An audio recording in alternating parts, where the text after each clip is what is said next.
Hello everyone, this is doctor Mohammad Ramzan और आज हम यहाँ पर मौजूद हैं गल्फ डेयरी फार्म पाकपतन में। तो जिस तरह हम लोगों ने सीरीज़ ऑफ वीडियो स्टार्ट की हैं डॉक्टर समीन के साथ, तो आज मेरे साथ मौजूद हैं डॉक्टर अमीर हमजा और हक डेयरी फार्म के ओनर मिस्टर नबील और डॉक्टर समीन जो कि यहाँ फार्म मैनेजर हैं।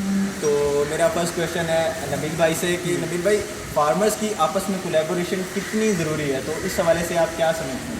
मेरा तो ख्याल है फार्मर्स की कोलैबोरेशन काफ़ी ज़रूरी है, क्योंकि फार्मर्स को आपस में कनेक्ट होना चाहिए ताकि हम एक तो डेटा एक्सचेंज कर सकें और जो कॉमन प्रॉब्लम्स फार्मर्स फेस कर रहे हैं उससे हम सोचें कि हमने किस तरह उसको टैकल करना है। क्योंकि डेयरी इंडस्ट्री में काफ़ी वेरिएबल्स हैं, ब्रीडिंग हो गई, न्यूट्रिशन हो गया, तो इसमें आई फील के एक कोऑर्डिनेशन और कम्युनिकेशन बहुत ज़रूरी है। और सर, आप इस हवाले से क्या कहना चाहेंगे? अच्छा, एक तो नबील भाई का बहुत शुक्रिया, वो आए और हमने उसके तजुर्बे से भी बड़ा फ़ायदा लिया। अच्छा, हम वेटनेरियन भी एक ऑब्जर्वेशन रखते और स्टडी रखते, लेकिन ओनर्स भी बड़ी कीन ऑब्जर्वेशन रखते हैं। इस लिहाज से नबील भाई के साथ हमारा तो नेक्स्ट ये सेशन में आना था कि हमने और डिस्कशन करी थी, लेकिन नबील भाई ने उससे हमने पूछा, उसने ऑस्ट्रेलियन से काम किया था। तो नबील भाई ख़ुद भी बताएंगे। बहरहाल हमने जब कास्टिंग और कितना खर्चा है एनिमल के बाद, कितना दूध पे डायमीटर लिहाज से कितनी दूध प्रोड्यूस कर रहे हैं पर केजी डायमीटर, तो उस लिहाज से हमने अमेरिकन को बहुत इफ़िशेंट पाया, बहुत इफ़िशेंट पाया। और जो हम ऑस्ट्रेलियन का कर रहे थे, तो मैं सोच रहा कि फार्मर्स को ये मशवरा दूंगा कि ऑस्ट्रेलियन लाने से अच्छा है कि आप शोरों से ही अमेरिकन ले आए। अगर आप ऑस्ट्रेलियन ले आते हो दोबारा उसको अमेरिकन में कन्वर्ट करते हो तो एक लंबा प्रोसेस होगा। तो वो नबील भाई ने खुद किया, मेरे ख्याल में खुद ही बता सकते हैं कि आपके ऑस्ट्रेलियन से कितना एवरेज आ रहा था, आपको अभी अमेरिकन में F2 में है, अब आपको कितना डिफरेंस आपको आया। बेसिकली हाँ, आप बोलें। जी आप बोलें। बेसिकली हमारे पास पहले ऑस्ट्रेलियन एनिमल्स थे, लेकिन हम लोग को ये कैटेगराइज नहीं कर रहे कि ऑस्ट्रेलियन बेहतर है अमेरिकन बेहतर है, हम एक जनरल परसेप्शन बता रहे हैं। बेसिकली हमारे पास जो मिल्क प्रोडक्शन थी तकरीबन 25-26 लीटर की एवरेज आई थी। फिर हमने अमेरिकन सीमेन का इस्तेमाल किया और हमारी अल्टीमेटली जो प्रोडक्शन एवरेज है वो तकरीबन 31 पे स्टैंड कर रही है। तो मकसद ये है कहने का कि फार्मर को देखना चाहिए कि प्रोडक्शन भी उसको ज़्यादा मिले और उसकी ब्रीडिंग भी नेगेटिवली इफ़ेक्ट ना हो, क्योंकि अक्सर ये होता है अगर आप बहुत ज़्यादा मिल्क प्रोडक्शन ले रही है तो आपकी ब्रीडिंग नेगेटिवली इफेक्ट होती है। तो ये ओनर का या जो आपके पास फार्म पे टीम है अपनी ट्रेड ऑफ बैलेंस करना होता है। अच्छा नबील भाई, ये इसमें एक चीज़ में ऐड कर लेता हूँ, ये ब्रीडिंग के लिहाज से जो हम नॉर्मल प्रोटोकॉल्स ला रहे होते हैं या नॉर्मल हीट में ला रहे हैं या नेचुरल में आ रहे हैं ऑस्ट्रेलियन एनिमल, इसकी निस्बत अमेरिकन के प्रोटोकॉल थोड़े से टाइट है उसकी निस्बत। अगर आप उसको भी इस तरह टेकल कर रहे हो जिस तरह ऑस्ट्रेलियन में आपकी गलती है तो ठीक है। और मेजर इशू जो आ रहा है, जो मैं देख रहा हूँ फील्ड में, मैंने 3-4 साल का डेटा है मेरे पास जहाँ पर हमने काम किया, उसके प्रॉब्लम देखे, तो sub clinical endometritis was the major culprit. Sub clinical endometritis ही, वो क्या होगा, फार्मर या डॉक्टर हजरात कहेंगे फार्म पे कि भाई फ्लूइड तो इसका ठीक आ रहा है, कोई इशू नहीं है, हमें फ्लूइड ठीक है, टोन ठीक है यूट्रस का, उसमें कोई मसला नहीं है। लेकिन जो नॉर्मल अल्ट्रासाउंड हो रहे वो अल्ट्रासाउंड आपको एंडोमेट्रियम की स्विलिंग नहीं बताएगा।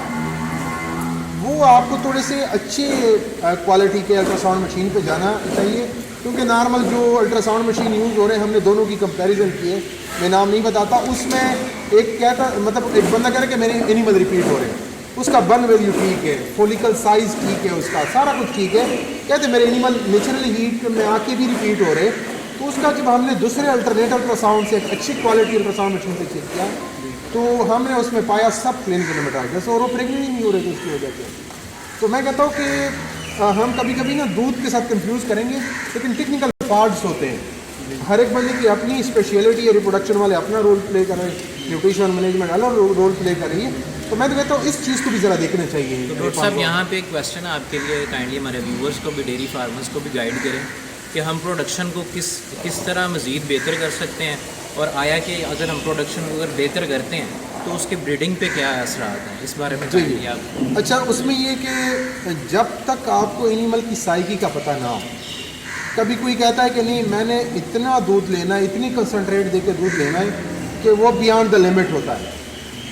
आप उस लिमिट से ऊपर जाओगे तो आपकी रिप्रोडक्शन इफेक्ट हो जाती है। अगर अमेरिकन एनिमल्स हैं, हाँ दूध ले लो, अच्छा दूध देंगे, लेकिन अपनी कैपेसिटी तक दूध ले लो, एक्स्ट्रा दूध ना लो, उससे एक्स्ट्रा स्क्वीज ना करो उन्हें। एक्स्ट्रा स्क्वीज़ ना करो, फिर आप दूध भी ले लो और अच्छा प्रेग रेट भी ले सकते हो। और अच्छा एक चीज़ मैं और ऐड कर रहा था, फार्मर्स हम क्या कर रहे थे फार्म्स पे, हम देख रहे थे कि हमारा कंसेप्शन रेट अच्छा आया। मैं इन फार्मर को अगर अपनी ग्रोथ देखनी है और आगे अच्छा एवरेज लेना है, उसको प्रेग रेट पे काम करना है। मैं तो कहता हूँ प्रेग रेट बराबर का insemination rate multiply by conception rate. अगर किसी का प्रेग रेट अच्छा है तो वो सबसे अच्छा परफॉर्म करेगा।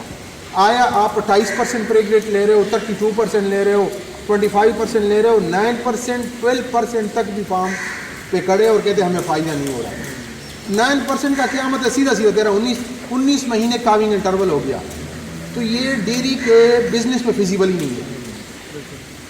मिस्टर नबील, आपका इस बारे में क्या कहना है? आप इस बारे में डेयरी फार्मर्स को बताएं कि रिप्रोडक्शन किस तरह प्रोडक्शन के साथ लिंकअप करती है। If we get more production from American animal, how it can affect reproduction. उसमें यही है जो डॉक्टर समीर ने कहा, बिल्कुल ठीक कहा कि अगर आप प्रोडक्शन बहुत ज़्यादा ले रहे हैं ना एनिमल से, तो आपकी कहीं ना कहीं ब्रीडिंग एडवर्सली इफेक्ट होगी। तो ये बात भी बहुत इंपॉर्टेंट है। उसके अलावा फार्म ओनर्स को ख़ास तौर पे यूनिट इकोनॉमिक्स ज़रूर देखनी चाहिए एनिमल की। ये डेयरी फार्मिंग कॉम्प्लेक्स बिजनेस ज़रूर है, लेकिन इसको सिंप्लीफाई किया जा सकता है। जैसे कि आपको अपनी फीड कॉस्ट ज़रूर पता हो। अक्सर फार्मर्स को अपनी फीड कॉस्ट नहीं पता होती। आपने एनिमल्स को ग्रुप्स में डिवाइड किया हुआ है, हर ग्रुप की आपकी एक फीड चल रही है एनिमल पर एनिमल कॉस्ट के हिसाब से। उसको आप मल्टीप्लाई करें, एक अपने पेन की या एक ग्रुप की कॉस्ट निकाल लें। उसके साथ आपको ना पता चल जाएगा कि आप डेली एनिमल्स को क्या दे रहे हैं और आपकी आउटपुट क्या मिल रही है। आउटपुट कैलकुलेट करने का सिंपल प्रोसेस है, आप दूध कितना सेल करें, ठीक है। और इनपुट आपकी एक तो फीड कॉस्ट डायरेक्ट इनपुट आ गई है, दूसरे आपके जो ओवरहेड्स हैं ना, ओवरहेड्स आपको पता होने चाहिए कि मेरे ओवरहेड्स फॉर एग्जांपल सैलरीज वगैरह सब मिला के एक सर्टन ओवरहेड्स हैं। तो जितनी ज़्यादा आपकी मिल्क प्रोडक्शन होगी ना, उतने आपके ओवरहेड्स कम होंगे। तो ये चीज़ें ना ख़ास तौर पे फार्म ओनर्स को बहुत ज़रूरी है पता हो। और जो डेयरी फार्मिंग है उसके अंदर आप अगर कोई यंग ओनर है मेरी तरह, आपको एक एक्सीलेंट प्लानर बना देता है डेयरी फार्मिंग। जब आप ईयरली कॉस्टिंग करते हो, आप ईयरली खुराक का बंदोबस्त करते हो, तो ये सारी जो चीज़ें हैं ना ख़ास तौर पे लोगों को ज़रूर करनी चाहिए। और जहाँ तक ब्रीडिंग का आपका सवाल था, तो ब्रीडिंग की बेस पे ही आप समझिए फार्म खड़ा है। अगर आप एनिमल्स को टाइमली ब्रीड नहीं कर सकोगे, जैसे डॉक्टर समीर ने बताया, उससे क्या होगा, आपका अभी तो आपको शायद पता ना चले, अगले साल आपका फार्म बिल्कुल कोलैप्स होने के करीब होगा। तो ये सारी चीज़ें मेरे ख्याल से एक पूरा उसको बनाती हैं। Thank you so much Nabeel भाई। डॉक्टर साहब अच्छा, मेरी एक रिक्वेस्ट है फार्मर्स को कि अगर किसी मशवरे की ज़रूरत हो या आप कहते कोई गाइडेंस की, आप लोग खुद अच्छी तरह समझ रहे होंगे, फ्री ऑफ कास्ट हमें अवेलेबल है, आप कॉल कर सकते हैं। ये एक सदका जारिया है। डेफिनेटली। और हम भी गल डेयरी पे आए, हमने काफ़ी अच्छी डिस्कशन की, थॉट्स एक्सचेंज की, ओनर से भी हम मिले, बहुत अच्छा लगा। और हमारा फार्म भी ओपन टू एवरीवन है और हम लोग चाहते हैं फार्मिंग कम्युनिटी को और स्ट्रॉन्ग करें।